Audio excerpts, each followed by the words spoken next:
lecture we are going to discuss about the series inverter. Okay, तो series inverter क्या होता है? तो जो सीरीज इन्वर्टर होता है उसको हम लोड कम्यूटेटेड इन्वर्टर और सेल्फ कम्यूटेटेड इन्वर्टर भी बोल सकते हैं। जो सीरीज इन्वर्टर रहता है उसमें जो कम्यूटेटिंग कंपोनेंट्स होते हैं R and C, both are connected in series. Okay, this is the circuit diagram for series inverter. यहाँ पे जो commutating components होते हैं L and C, they both are connected in series with the load. यानी कि load के साथ inductor and capacitor दोनों को सीरीज में कनेक्ट किया जाता है एंड उसकी वजह से ये जो इन्वर्टर है उसको हम सीरीज इन्वर्टर बोलते हैं। अब यहाँ पे जो कम्यूटेटिंग कंपोनेंट्स है यानी कि इंडक्टर एंड कैपेसिटर है उसकी वैल्यू ऐसे सिलेक्ट की जाती है कि जिसकी वजह से पूरी जो सर्किट रहती है वो अंडरडैम्प्ड रहती है। जब सीरीज इन्वर्टर वर्क करता है उस टाइम पे जो एनोड करंट रहता है SCR का वो उसके खुद ही यानी कि itself becomes zero.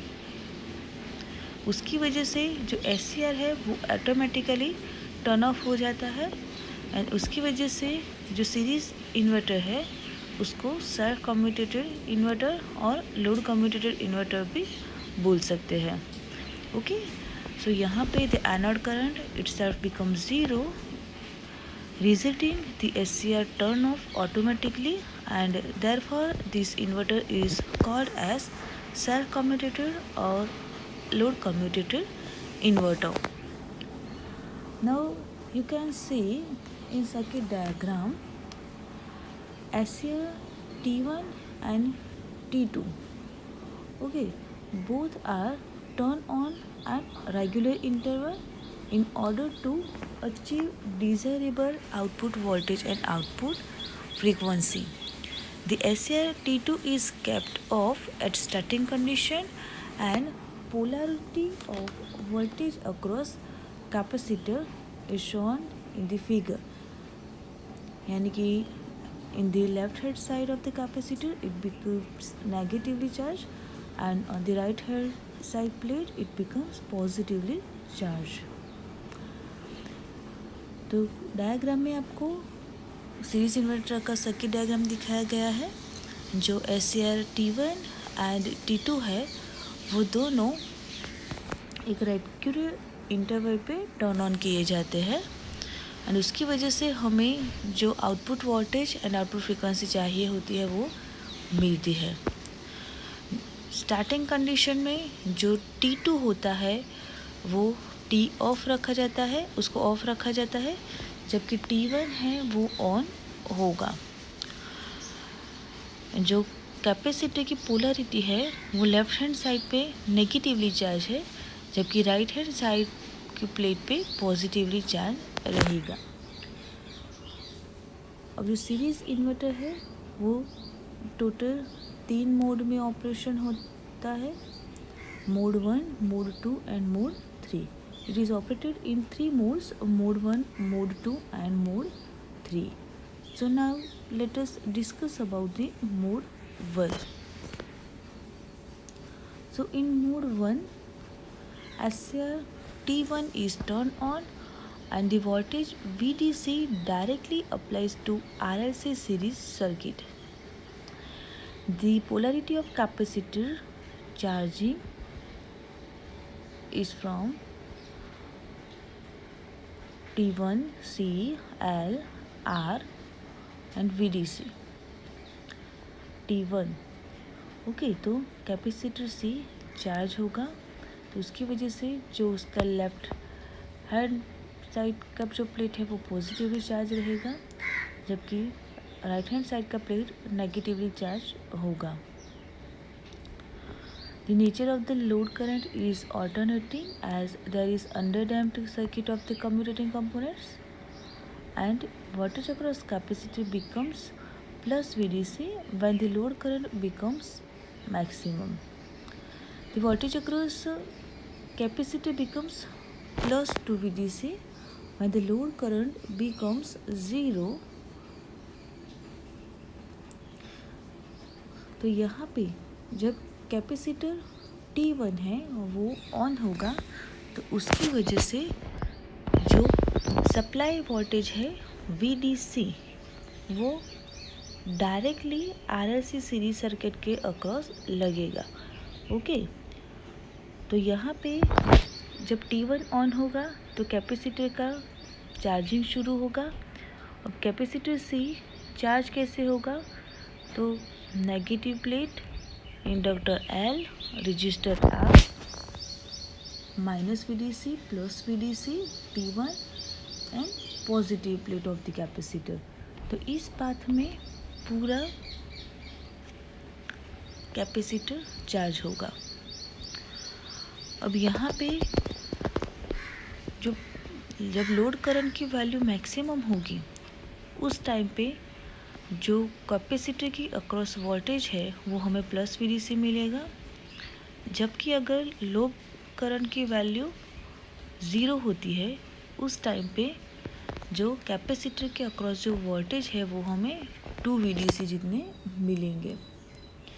SCR T1 है वो ऑटोमेटिकली ही टर्न ऑफ हो जाएगा क्योंकि उसको सेल्फ कम्यूटेटर इन्वर्टर बोलते हैं इसी वजह से, क्योंकि यहाँ पे लोड करंट की वैल्यू 0 होगी। जैसे ही लोड करंट की वैल्यू 0 हो जाएगी SCR T1 जो है वो टर्न ऑफ हो जाएगा।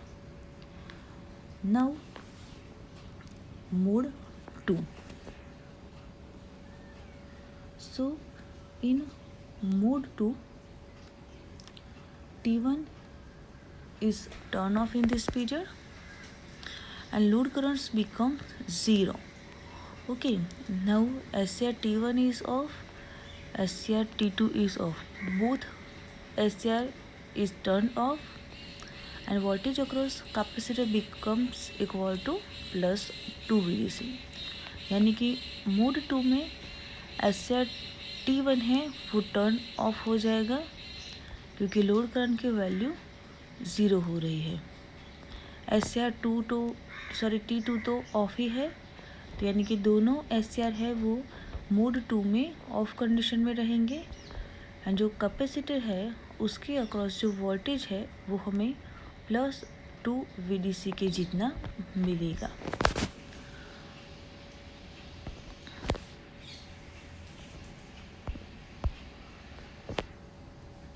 Now mode 3।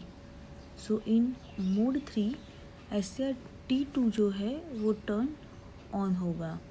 तो टर्न ऑन क्यों होगा, because of the capacitor voltage.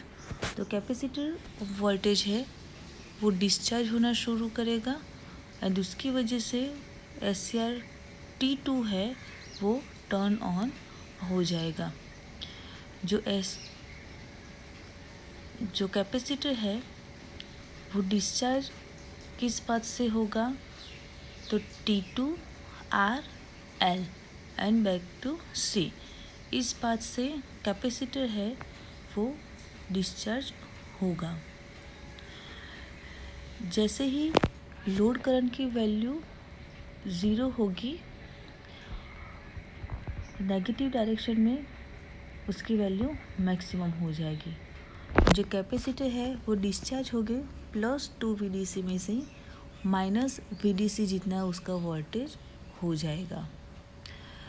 SCR T2 जो है वो ऑटोमेटिकली टर्न ऑफ हो जाएगा क्योंकि यहाँ पे फिर से लोड करंट की वैल्यू 0 हो जाएगी। ना जो SCR T2 है वो C2D पीरियड के अंदर टर्न ऑफ होगा एंड फिर से SCR T1 है वो टर्न्स ऑन होगा। तो ये जो साइकिल है वो कंटिन्यूस रिपीट होती रहेगी एंड उसकी वजह से AC आउटपुट वोल्टेज हमें मिलते रहेंगे। जो पॉजिटिव AC आउटपुट वोल्टेज है उसमें जो हाफ साइकिल्स है वो DC वोल्टेज सोर्स की वजह से प्रोड्यूस होती है, जबकि नेगेटिव हाफ साइकिल है वो कैपेसिटर की वजह से प्रोड्यूस होती है। सीरीज इन्वर्टर के अंदर एक एससीआर का टर्न ऑन टाइम एंड दूसरे एससीआर का टर्न ऑन टाइम है, उन दोनों के बीच में एक डिले रखना पड़ता है। अगर ये डिले नहीं रखा जाता तो दोनों एससीआर है वो कंटिन्यूस कंडक्ट होते रहते हैं एंड उसकी वजह से जो डीसी आउटपुट है वो शॉर्ट सर्किट हो जाता है। अब यहाँ पे जो दो पीरियड रहते हैं जिसमें एससीआर 1 एंड एससीआर 2 दोनों ऑपरेट होते हैं, वो दोनों एससीआर का जो स्पेसिफिक टर्न ऑफ टाइम होता है उससे ज़्यादा होना चाहिए एंड ये जो पीरियड है उसको हम बोलते हैं डेड जोन।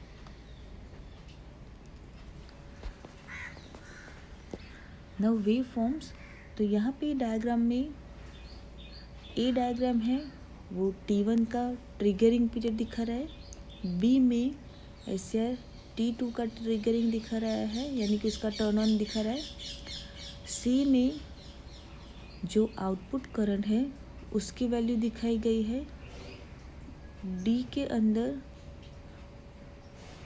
कैपेसिटर के वोल्टेज दिखाए गए हैं एंड ई के अंदर इंडक्टर का वोल्टेज दिखाया गया है। अब यहाँ पे आप देख सकते हो डायग्राम में कि एससीआर 1 जो है वो मोड 1 में ही ऑपरेट हो जाता है। मोड 1 में वो ऑपरेट होता है, उस टाइम में कैपेसिटर का धीरे धीरे चार्जिंग शुरू होता है और उस टाइम पे हमें आउटपुट करंट मिल रहा है। अब यहाँ पे जो वोल्टेज है कैपेसिटर के अक्रॉस वो हमें प्लस VDC के जितना मिलता है। डायग्राम में आप देख सकते हो कि जब VDC जितना चार्ज होता है, यहाँ पे देखिए जब VDC के जितना कैपेसिटर चार्ज हो रहा है तो उस टाइम पे करंट की जो वैल्यू है वो मैक्सिमम है, जबकि करंट की वैल्यू 0 होती है उस टाइम पे जो कैपेसिटर की वैल्यू है वो +2 VDC जितनी हो रही है। यानी कि जब लोड करंट की वैल्यू मैक्सिमम होती है उस टाइम पे जो कैपेसिटर वोल्टेज होता है वो प्लस VDC रहता है, जबकि लोड करंट की वैल्यू 0 होती है तब कैपेसिटर की कैपेसिटेंस वोल्टेज की वैल्यू +2 VDC जितनी मिलती है। यानी कि the voltage across capacitor becomes plus VDC when the load current becomes maximum and the voltage across capacitor becomes +2 VDC when the load current becomes 0 यानी कि at point A। Okay, now here SCR T1 off during A to B period. तो यहाँ पे SCR T1 of हो रहा है, क्यों? क्योंकि लोड करंट की वैल्यू अब A to B में 0 हो जाएगी, तो उसकी वजह से T1 है वो ऑफ हो रहा है, जबकि T2 है वो ऑन हो रहा है। यानी कि B पॉइंट पे SCR T2 टर्न ऑन हो रहा है। तो जैसे ही और A to B पीरियड जब रहता है तब SCR T1 एंड T2 दोनों इस पीरियड में ऑफ रहते हैं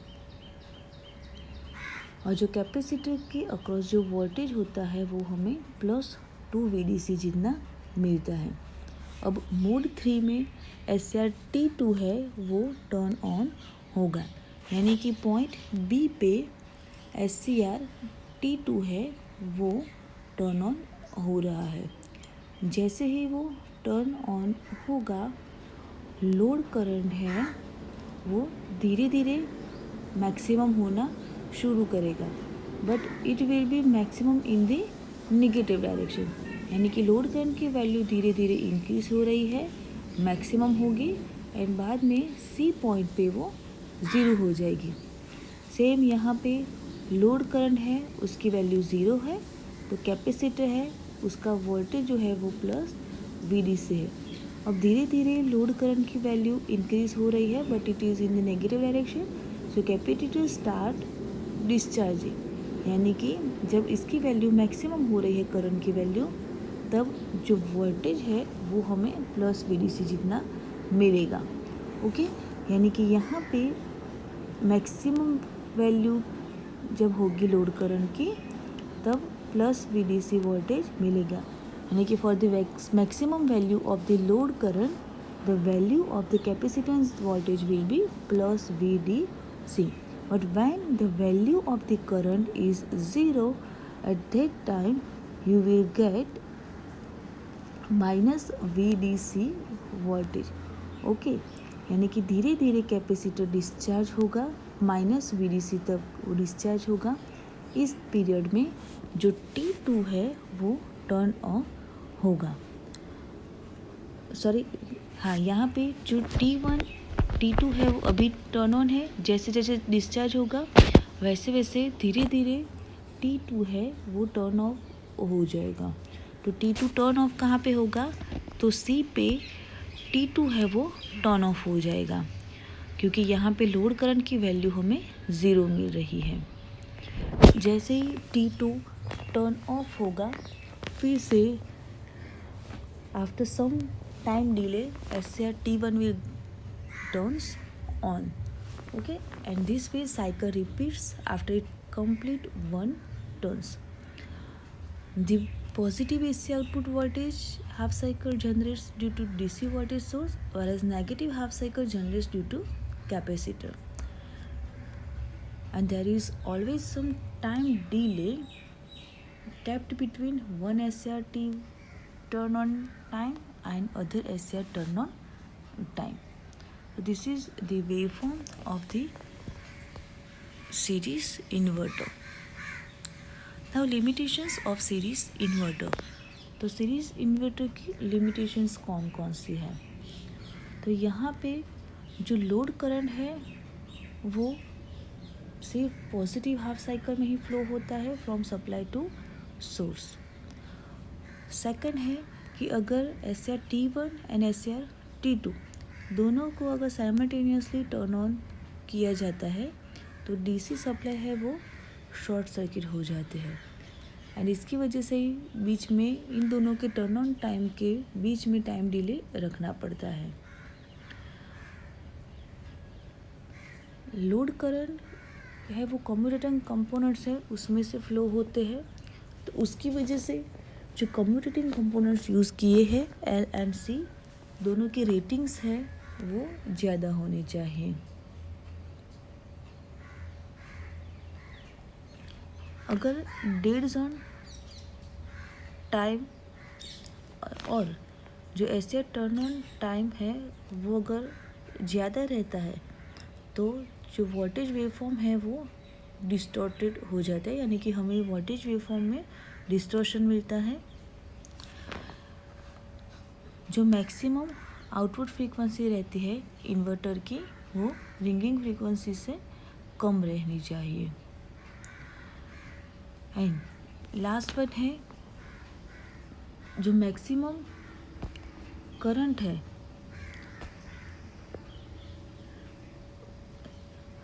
जो हाफ साइकिल है, ड्यूरिंग ईच हाफ साइकिल जो मैक्सिमम करंट है एंड उसका जो टाइम ड्यूरेशन है वो लोड के पैरामीटर पे डिपेंड करता है, तो इसकी वजह से रेगुलेशन जो होता है वो पुअर मिलता है। नाउ एप्लीकेशन, तो इस टाइप का जो इन्वर्टर है वो साइनसॉइडल वेवफॉर्म जनरेट करता है एंड उसकी जो आउटपुट फ्रीक्वेंसी होती है वो 200 हर्ट्ज से लेके 100 हर्ट्ज तक की रहती है, एंड इसकी वजह से ही वो इंडक्शन हीटिंग में यूज़ होता है, सोलर ट्रांसमीटर में यूज़ होता है, fluorescent lighting and ultrasonic generator में इसकी एप्लीकेशन पाई जाती है। Thank you.